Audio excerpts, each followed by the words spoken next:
Teachings of Lord Caitanya, the Golden Avatar, a treatise on factual spiritual life, by His Divine Grace, A.C. Bhaktivedanta Swami Prabhupada, founder Acharya of the International Society for Krishna Consciousness. Chapter 24, Talks with Sarvabhauma Bhattacharya.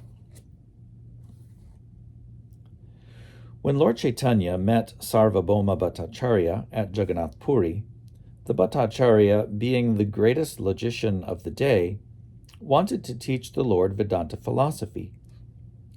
Since the Bhattacharya was an elderly man, the age of Lord Caitanya's father, he took compassion on the young sannyasi and requested him to learn the Vedanta Sutra from him. Otherwise, the Bhattacharya maintained, it would be difficult for the youthful Lord Caitanya to continue as a sannyasi. When the Lord agreed, the Bhattacharya began to teach him in the temple of Jagannath. The Bhattacharya spoke to the Lord about the Vedanta Sutra continually for 7 days, and the Lord heard him without speaking a word.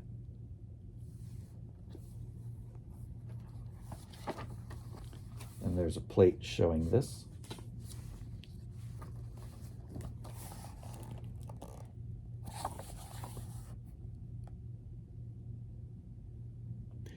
And the caption reads, "For 7 days, Sri Chaitanya Mahaprabhu continually listened to Sarvabhauma Bhattacharya expound on the Vedanta philosophy."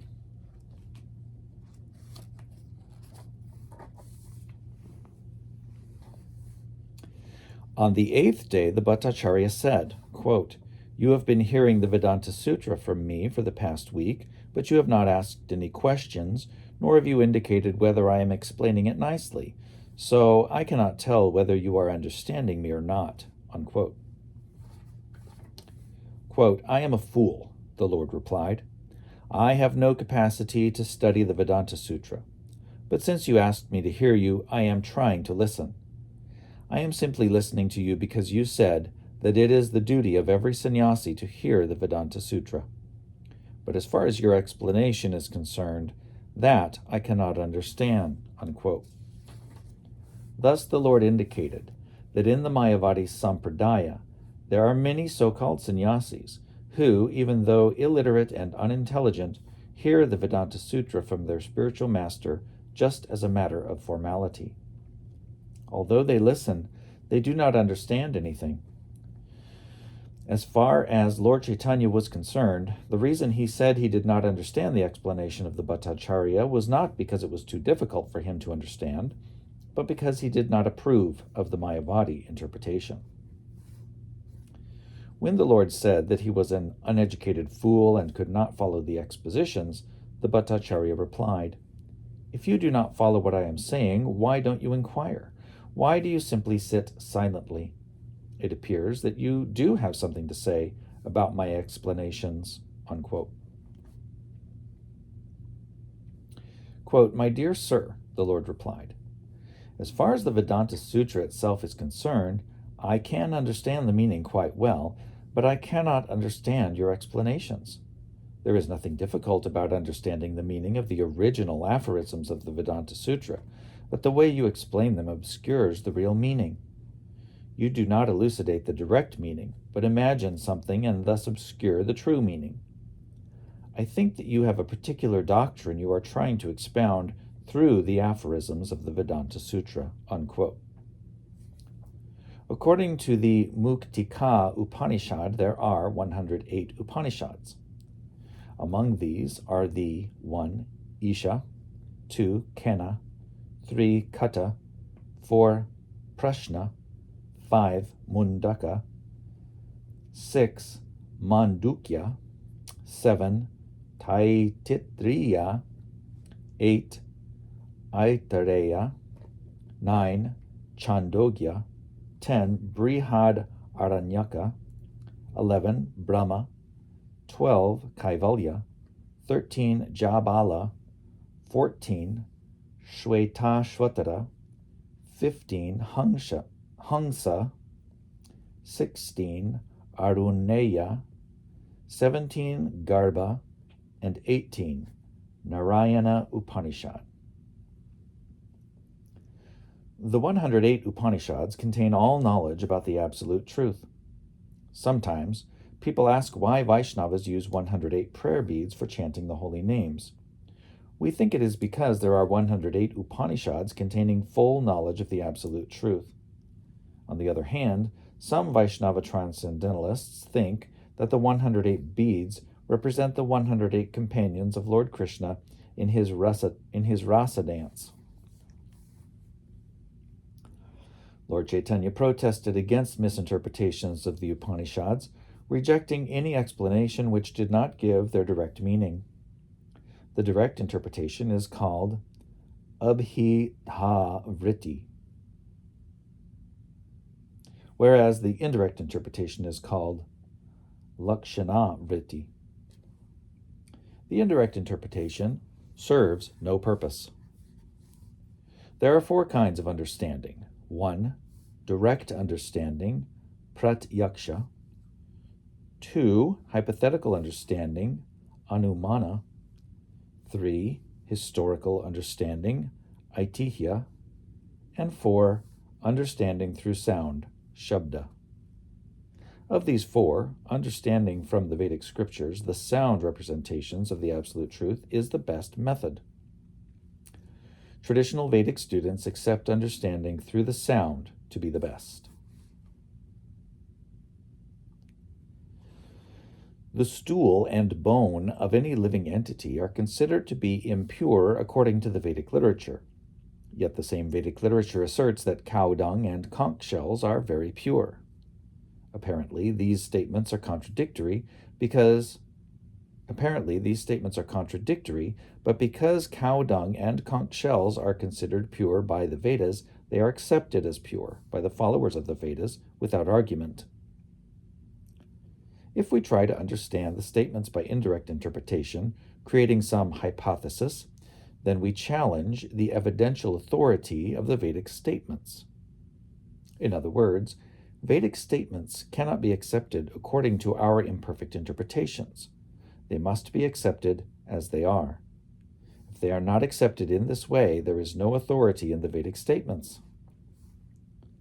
According to Lord Caitanya, those who try to give some personal interpretation of Vedic statements are not at all intelligent.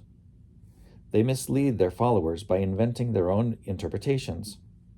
In India, there is a class of men known as Arya Samajists, who say that they accept the original Vedas only and reject all other Vedic literature. The motive of these people, however, is to give their own interpretation. According to Lord Caitanya, such interpretations are not to be accepted. They are simply not Vedic. Lord Caitanya said that the Vedic statements of the Upanishads are like sunlight.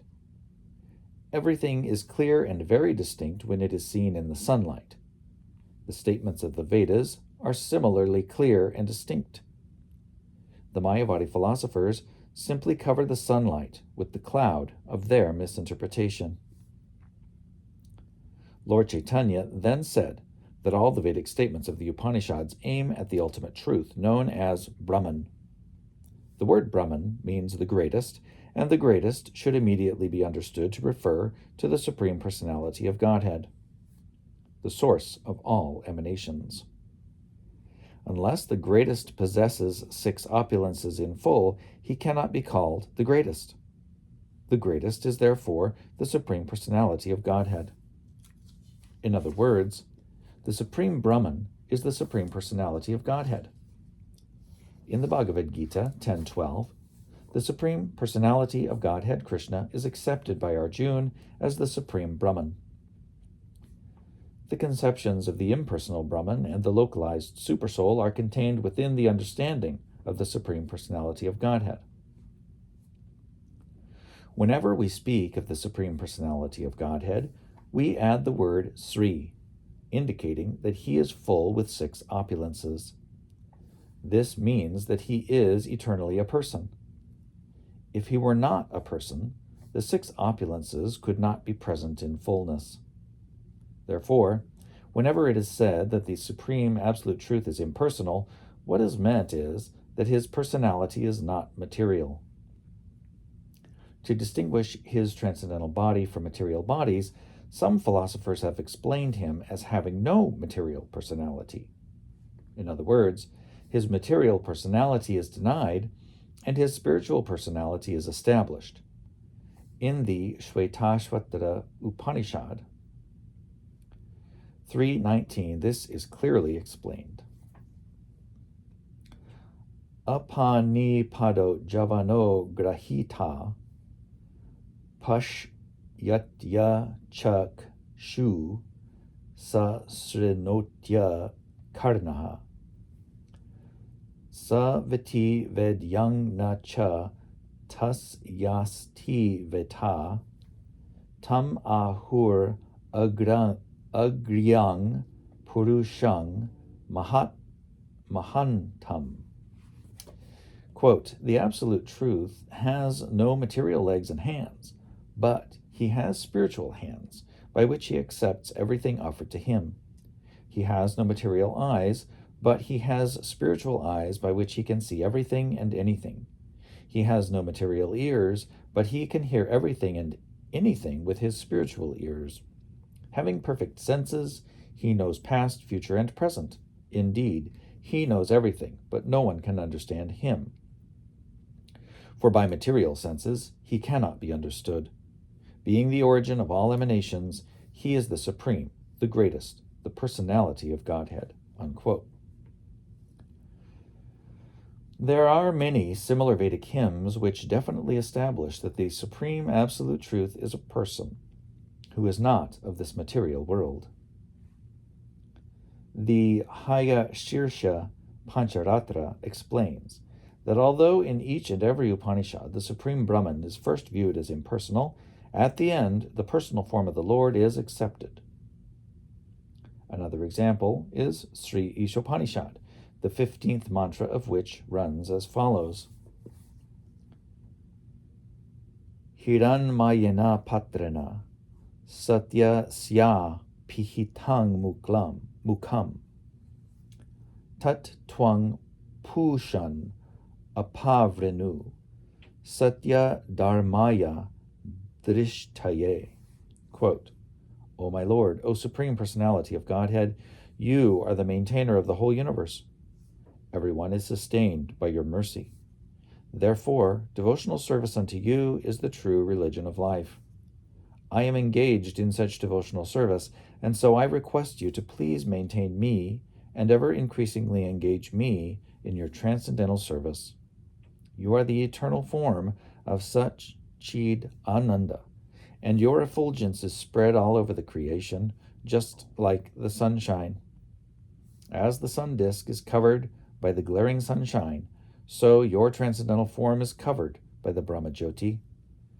I desire to find you within that Brahmajyoti. Therefore, please remove this glaring effulgence. Unquote. In this verse, it is clearly stated that the eternal, blissful, cognizant form of the Supreme Lord is to be found within the glaring effulgence of the Brahmajyoti, which emanates from the body of the Supreme Lord. Thus, the personal body of the Lord is the source of the Brahmajyoti, as confirmed in the Bhagavad Gita 14:27. That the impersonal Brahman is dependent on the Supreme Personality is also stated in the Haya Shirsha Pancharatra. In every other Vedic scripture, such as the Upanishads, whenever there is talk of the impersonal Brahman in the beginning, the Supreme Personality is finally established at the end. The Ishopanishad mantra we quoted above indicates that the Supreme Absolute Truth is both impersonal and personal eternally, but his personal aspect is more important than the impersonal one.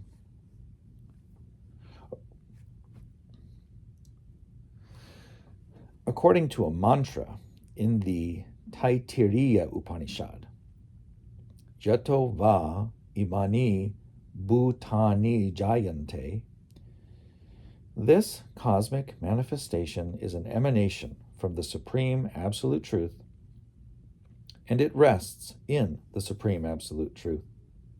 Thus, the Absolute Truth has been called the ablative, causative, and locative performer, and as such, he must be the Supreme Personality of Godhead, for these are symptoms of personality. As the ablative performer, he is the source of all thinking, feeling, and willing in this cosmic manifestation. Without thinking, feeling, and willing, there is no possibility of the arrangement and design of the cosmic manifestation. Then again, he is causative, for he is the original designer of the cosmos, and he is also locative. That is,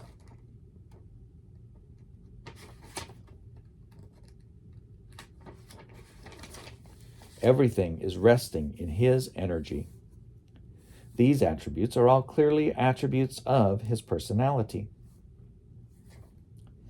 In the Chandogya Upanishad 6.2.3, it is said that when the Supreme Personality of Godhead desires to become many, he glances over material nature. This is confirmed in the Aitareya Upanishad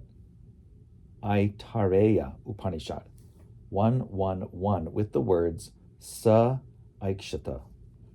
Quote, the Lord glanced at material nature, unquote. The cosmic manifestation did not exist before his glance. Therefore, his glance is not materially contaminated. His seeing power existed before the material creation. Therefore, his body is not material. His thinking, feeling, and acting are all transcendental. In other words, it should be concluded that the mind by which the Lord thinks, feels, and wills is transcendental, and that the eyes by which he glances over material nature are also transcendental. Since his transcendental body and all his senses existed before the material creation, the Lord also has a transcendental mind and transcendental thinking, feeling, and willing. This is the conclusion of all Vedic literature. The word Brahman is found everywhere throughout the Upanishads. In Srimad Bhagavatam, Brahman, Paramatma, and Bhagavan, the Supreme Personality of Godhead, are all taken together as the absolute truth. Brahman and Paramatma realization are considered stages toward the ultimate realization, which is realization of the Supreme Personality of Godhead. This is the real conclusion of all Vedic literature. Thus, according to the evidences afforded by various Vedic scriptures, the Supreme Lord Krishna is accepted as the ultimate goal of Brahman realization. The Bhagavad Gita 7.7 confirms that there is nothing superior to Krishna. Madhvacharya, one of the greatest acharyas in Brahma's disciplic succession, has stated in his explanation of the Vedanta Sutra that everything can be seen through the authorities of the scriptures. He has quoted a verse from the Bravishya Purana, in which it is stated that the Rig Veda, Yajur Veda, Sama Veda, Atharva Veda, Mahabharata, Pancharatra, and the original Ramayana are actually Vedic evidence. The Puranas accepted by the Vaishnavas are also considered Vedic evidence. Indeed, whatever is contained in that literature should be taken without argument as the ultimate conclusion, and all these literatures proclaim Krishna to be the Supreme Personality of Godhead.